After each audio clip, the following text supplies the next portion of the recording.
Alright guys, welcome back to Valorant News. An absolutely crazy day in the Valorant world yesterday with so many storylines going down. Sentinels running out of money potentially, but loads of drama at the Valorant World Championships. Demon1 playing the villain, there's no doubt about it at the moment, and a massive upset as well with NRG going down in the very first round to the second ranked Chinese team. Very much intrigued to hear your thoughts in the comments below. Hit the like button if you enjoy. Subscribe if you're new as always. We've got to talk about this Sentinels drama first up. It was revealed yesterday. So Sentinels, when they're doing this crowdfunding thing where you can kind of like invest in the company, and in order to do this they had to release a lot of financial statements effectively, and they discussed this in their kind of announcements that they are spending almost $700,000 a month in salaries. So this is players across their different teams, this is staff, this is creators.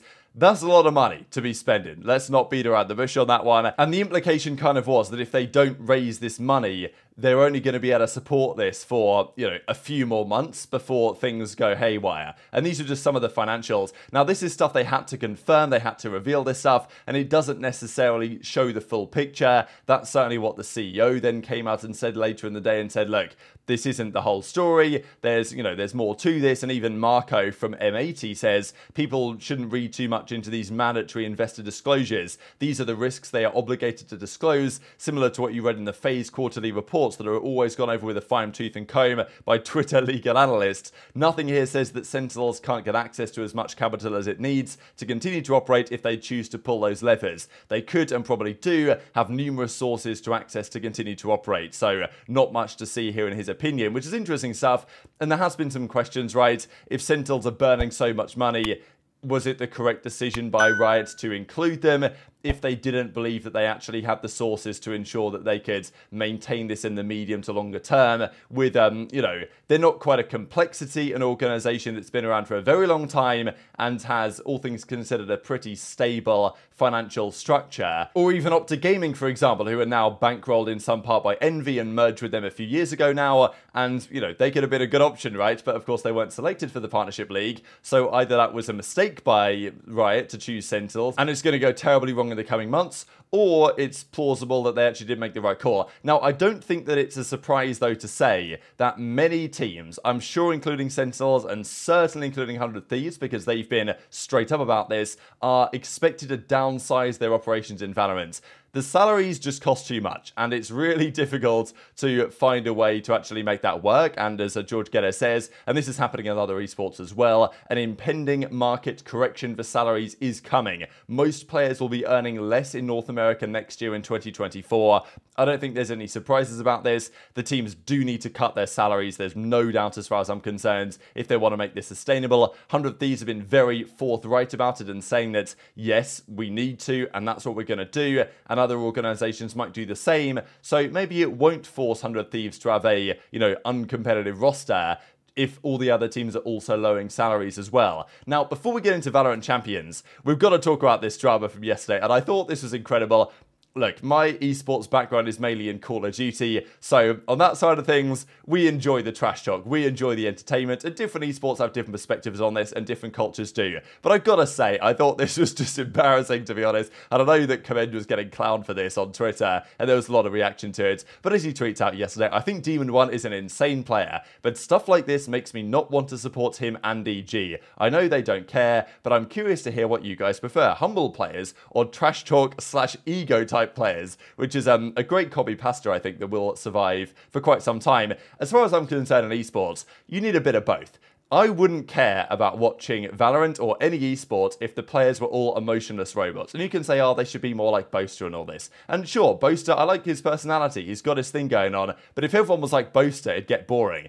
This is the thing in regular sports and in esports and in every type of competition. You've got to have people that commit to the villain role in order to have the heroes on the other side of things as well. People that step into that role that are willing to be, disliked by the crowd, that are willing to talk trash and, frankly, create a narrative. Often in lots of esports, and especially I think in Valorant at times, creating an interesting storyline and a narrative is not always happening, especially when like leagues like the Overwatch League, when it's so tightly controlled, players are scared to talk any sort of trash at all, and I think it just dulls down the league and make things very boring. I want players to show some personality. I want them to step into roles like this, and especially players like Demon1, when he's, you know, Demon1, he plays for evil geniuses. For him to step into this role as being like the villain or whatever, and accepting that there's stuff that comes with that, is just fantastic for the scene, and it makes me want to tune into their games. If there was no rivalries, and it was just all just, you know, everyone was a robot, nobody would care at the end of the day, and the interest would wane away. One of the reasons why I got into watching Valorant, and mainly in the North American side, is that you did have players,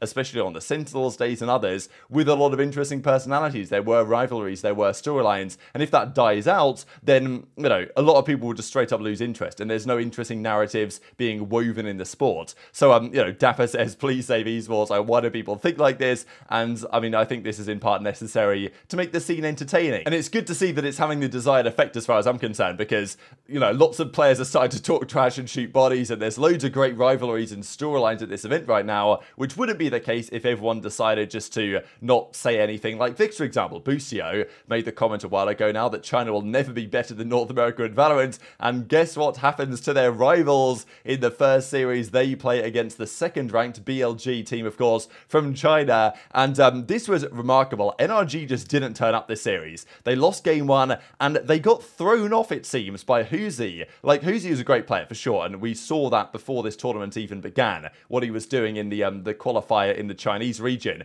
But this guy was coming in on the Rays with the judge, and it was just smoking them. It's actually incredible to think about, and I'm sure Chet was on the other side, the coach of the team, thinking, oh, this is so cringe and all this. But, I mean, look at the plays that Huzi makes here, right? 25 HP, he goes in and just gets all the frags. It's actually incredible to witness. So, BLG played great. They really turned up here. They brought the energy. NRG just failed to deliver, though, big time.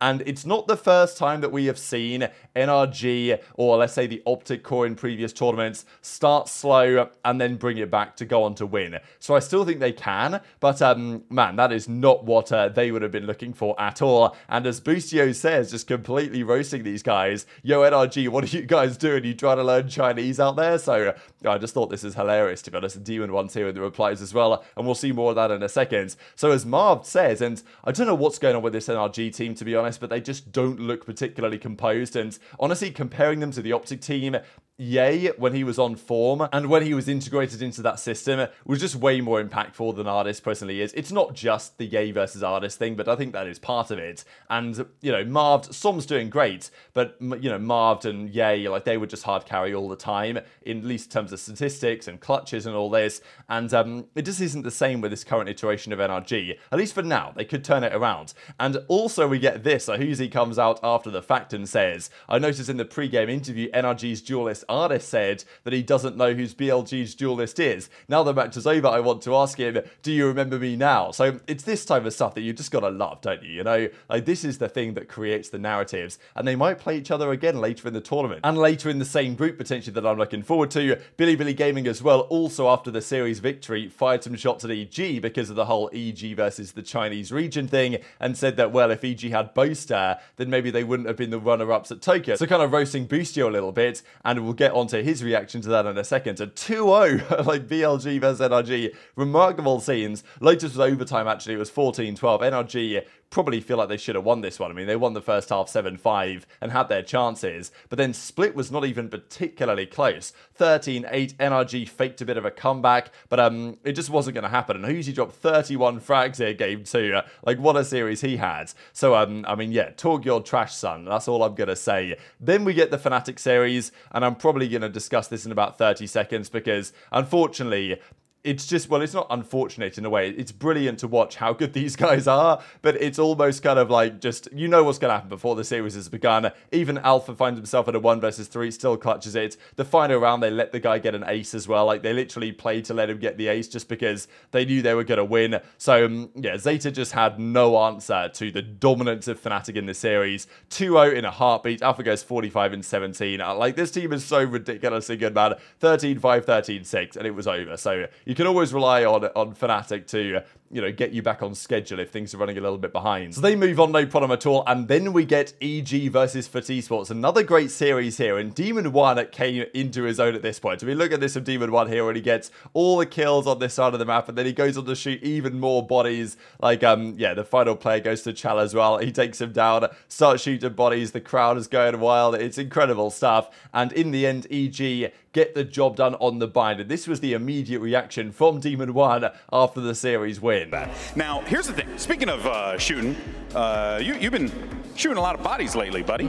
You know, you've been talking some smack online a little bit, buddy. So how does it feel being the villain, the new villain of Valorant right now? Is it something you're embracing? Honestly, I don't give a fuck what you guys say about me. You can call me whatever you want. Well, that was, yeah, sure. All right, we'll go with that one. Hey, well, you know what, man? Look, we're excited to see what you guys can do in bracket play. I'm actually wondering who you guys want to play in brackets. Is there anyone that you were like, give that to me first round, I want to go at it again? Well, obviously, if we want to play Fnatic, that's like the only team we want to play. But like, obviously, we can't play in the first round because they'll be the upper seed as well. Yeah. But as a second seed, I don't really care. You don't care? I don't care. It's all the same to you? Just give us Fnatic. So Demon1 probably catching a fight there for the post-game interview, but he doesn't care. And as I say, these are the type of players, these are the type of storylines that actually keep these scenes alive, and people are going to tune in because they're going to want Demon1 to win, or they're going to want Demon1 to lose. And, you know, that's what people care about. And as I say, like, there's no better story, really, than evil geniuses kind of really encompassing this villain role. And that's what they're doing. They've got Demon1, they've got, you know, Boostio that are riling up the opposition, and, you know, they're a team that's very good as well. That's the thing. They won this series. FIT Esports look really good, and I'm impressed by them, and I definitely think that, you know, now they should qualify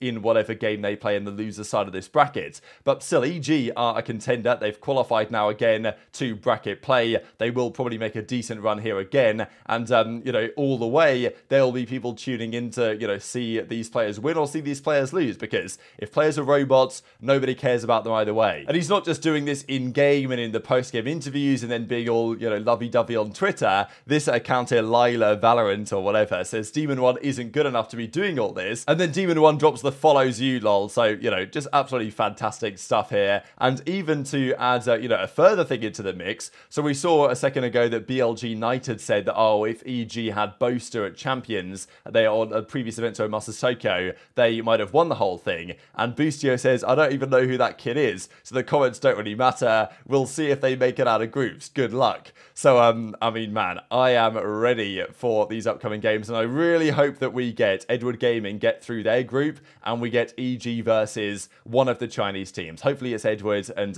or just like, even if it's BLG, that'd be great as well. If they make it out of the group, it'd be an incredible story. But you know, maybe EG versus a Chinese team at some point is going to be fantastic, and it might be Edward Gaming because they play today with the intention to win and get through their group as well. So EG 2-0 FIT Esports. It was a close series though. It was 13-15 game 1 Pearl. FIT Esports brought a nice second half here actually to almost complete the 9-3 curse comeback, but then bind 13-9. So impressive work from both teams, and this is how things look today. So this group I think is actually really tough to call. I did though say that I'm going to take PaperX and Edward Gaming to get through this group, so I'm going to take them to win, but I think that it's actually really interesting to see how good Crew are against PaperX and to see how the Giants can compete. And then Fnatic BLG, you know, it's tough. Like, I underestimated BLG, I think, for sure against NRG. So, you know, but even if I could underestimate them a lot and Fnatic would still be too good, you've got to think. But very much enjoying your thoughts in the comments. Hit the like button if you enjoyed. Subscribe if you're new. Take care. And I'll see you next time.